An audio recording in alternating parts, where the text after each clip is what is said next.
The Lord be with you. and with your A spirit. reading from the Holy Gospel according to Saint Mark. Glory to you, O Lord.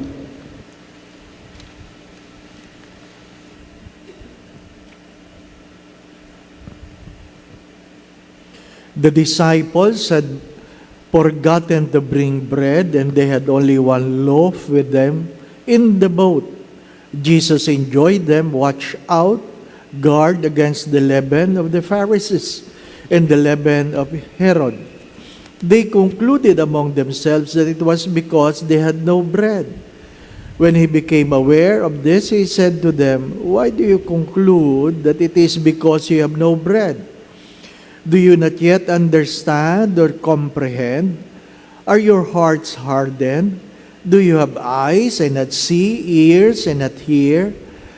And do you not remember when I broke the 5 loaves for 5,000? How many wicker baskets full of fragments you pick up? They answered him, 12.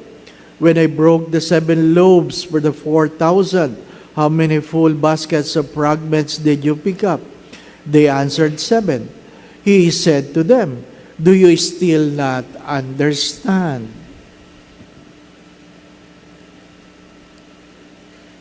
The Gospel of the Lord. Praise to you, Lord Jesus Christ.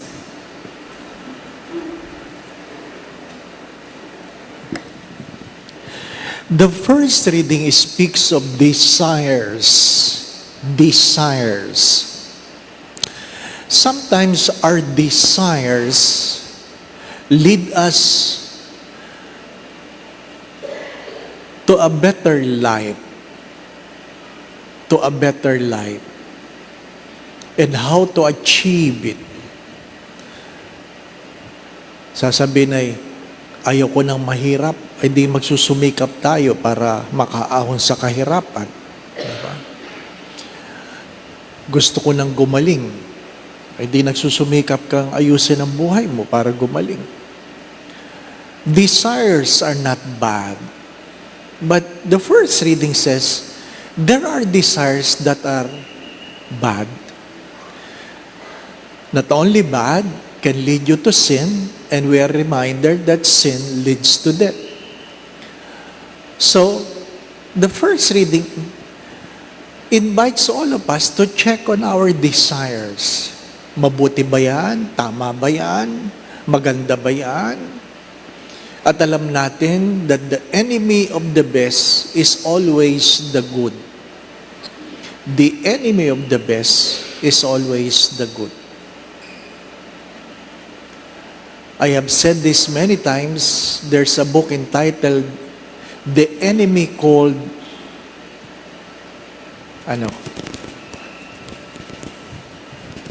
merong aklat kung saan pwede na yan. Tayo mga Pilipino, mahilig tayo sa pwede na yan. Hindi po ba? Pwede na yan. Hindi po. Anong grade mo? 79? Pwede na yan. Ano yung mga pwede na yan?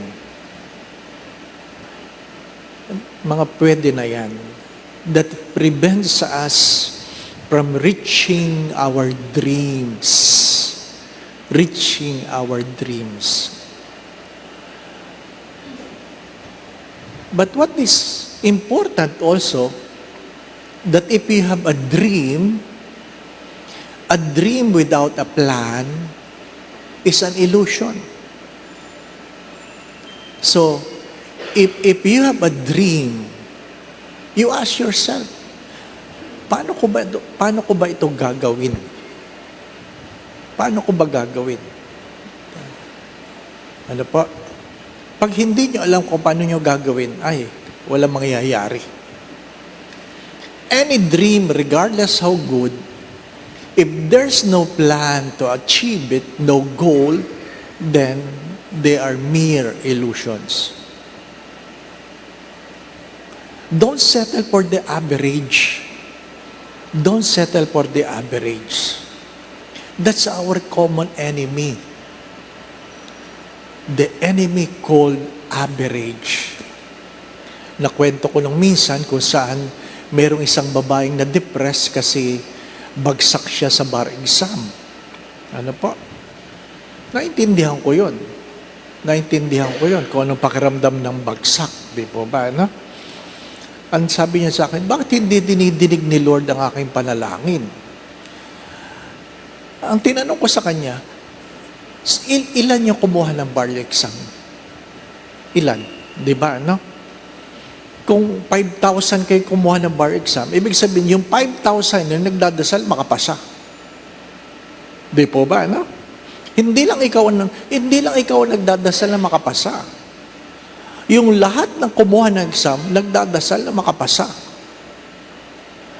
Bakit ka bumagsak? Bakit sila nakapasa? Ay baka mas higit sila nag-aral kumpara sa iyo.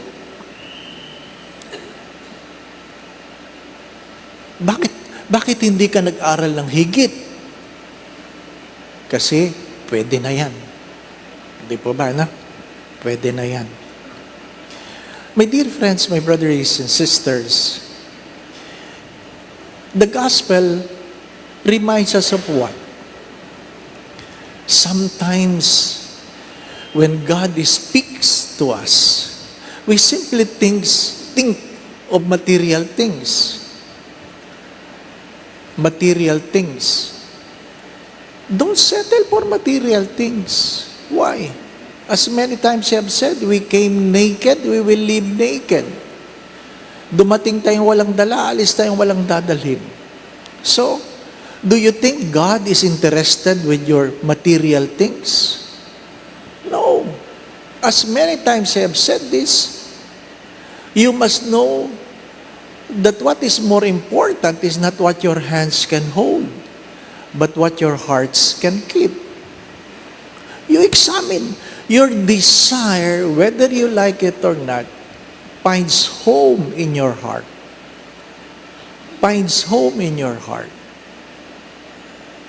My dear friends, my brothers and sisters, there are good desires that sometimes make us neglect the people that God has given us. And sometimes, there are desires that we neglect what is more important. Halimbawa, masama bang kumain ng masarap? Sinong gustong kumain ng hindi masarap? Lahat naman. Gusto masarap. Tama, hindi po ba? No? Masarap. Pero hindi lahat ng masarap healthy. Tama po ba? Oo. Pero pag pinapili ka, healthy, masarap. Ay, sinungaling. Healthy daw. Many times you choose what is more delicious compared to what is healthy. Kaya nga marami sa atin may sakit. Di po ba, no? Diabetic ka. Masarap talagang, turon na may ice cream, di ba, Oh, bawal ho sa inyo, konti lang. Gano'n ka konti yung konti? Sabi ng matanda kahapon na kumakain, binigyan siya ng ice cream. Sabi niya, hindi man lang nakaabot sa lalamunan. Oh, grabe, di ba ba? Sa sobrang konti ng ice cream, hindi daw nakaabot sa lalamunan. Ibig sabihin hanggang bibig lang, di ba na? Ay bawal sa kanya. Bawal sa kanya. My dear friends, my brothers and sisters, masama bang yumaman? Hindi. Di ba? Again, you examine your desires. You examine your desires. God is inviting His disciples that includes us. That includes us. Di ba? Pinag-uusapan niyo tinapay dahil hindi kayo nagdala. Bakit? Nakalimutan niyo ba kung ilan na natirang tinapay pagkatapos ko magpakain? Di po ba? No? Do you think there is anything God not capable of giving you? If God has given His only begotten Son, is there anything God not capable of giving you? You ask the question. If God has given His only begotten Son, there is nothing God not capable of giving you. That's why we have to ask the question, are these desire for my good or not? Diba, ano? Balik ako doon sa tanong. Ano kakainin mo? Masarap o mabuti? Alam ko, Father, yung mabuti. Yun ang alam mo, hindi po ba, no? Pero pag kinuha mo, yung masarap pa rin, hindi po ba, no? My dear friends, my brothers and sisters, sometimes, ano tawag natin dyan? Tiis ganda. Meron tayong tinatawag na tiis ganda. Kasi gusto mo eh. Tiis na lang. Ha? Anong kwento ko dyan? Nagdala ng sapatos ang tatay namin. Ang ganda talaga. Ang ganda. Sabi ng tatay ko, kung kanino kasya, kanya. Ay di sukat lahat. Sabi nung, tapos sinukat ng kapatid ko, pinisil ko, ay maluwag. Kasi pipisil, lubog eh. Yung isa hindi pumasok, ay sikip. Gustong gusto ko talaga. Pumasok. Pero yung mga daliri ko sa dulo. Gusto mo. Nung tayo, sabi ng tatay ko, tayo ka. Kahit masakit. Nakangiti ka. Gusto mo eh. Di po ba, ano? Tapos, ano bang bago, isisimba. O di kinabukasan, sinimba mo. Ano po? Di. Kung gusto mo lang magtanggal ng sapatos, magtatanggal ka. Bakit? Hirap na hirap ka na eh. Hindi po ba, ano? Wala, ganun talaga eh. Alam ng Diyos kung ano makabubuti. Pero pag kamisan, alam mo kung ano makabubuti, pinipili mo pa rin kung ano ang maganda, masarap. Hari nawa, hindi ka mamatay. Hari nawa. As we begin the Lenten observance tomorrow, tonight, we will have the burning of the old palms. I invite you to look into yourself. To look into yourself. It's not bad that you dream high. But I would say, you settle for something little. Settle for something small. So that when you're able to achieve it, you can say, wow, nagawa ko. Ano pa? Settle for something small. Like what? In 7 days, I will gossip only 5 days. Di ba? At least, di ba, no? Kasi baka pag ginawa mong in 7 days, I will not gossip, baka mamatay ka eh. Hindi po ba, no? Nakakamatay yung pagkamisan, hindi po ba, no? My dear friends, my brothers and sisters,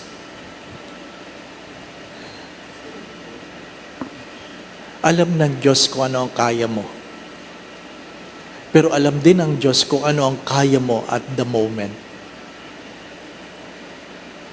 I invite you to look at your desires and ask yourselves, why do I fail? Is it because I choose what is more comfortable compared to what is right? Tomorrow, as Wednesday, we will have the Sunday schedule of masses.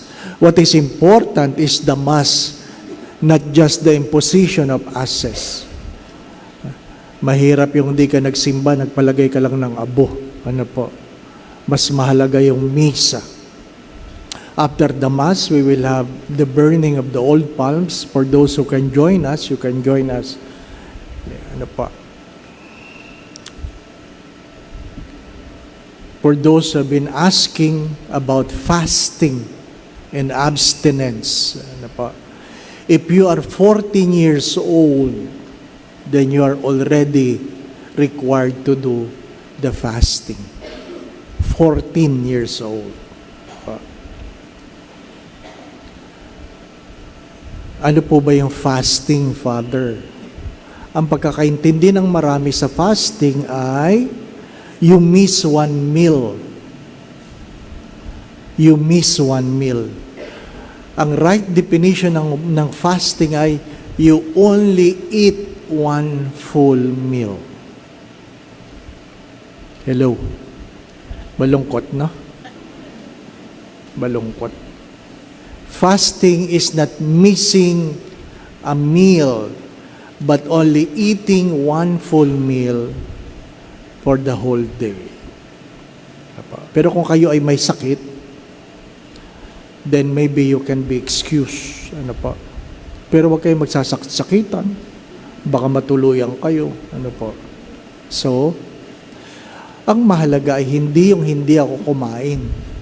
Ang mahalaga ay gumawa ako ng mabuti. Ano po? Di ka nga kumain. Nag-chismis ka naman ng walang pahinga. Di wala rin. Kumain ka na lang. Ano po? My dear friends, my brothers and sisters, desires were created so that we will be able to pursue something better. But we must always guard our desires. Because some of the desires are not good. Some of them are sinful, and sin leads to death. Again, my brothers and sisters, is there anything God not capable of giving you? Nothing. If it is for your own good, don't worry. God will give it to you at the right time. Anong mahalaga sa araw na ito? Nasa responsorial psalm. Instruct me, O Lord, that I may live. Instruct me, O Lord, that I may live. Because you might be following someone's instruction and still will lead you to death. So, pray that you will be instructed by God, and by that instruction, you may live. The Lord be with you. And with your spirit. And may Almighty God bless you and your family, the Father, the Son, and the Holy Spirit. Amen. We go in peace to love and serve the Lord. Thanks be to God.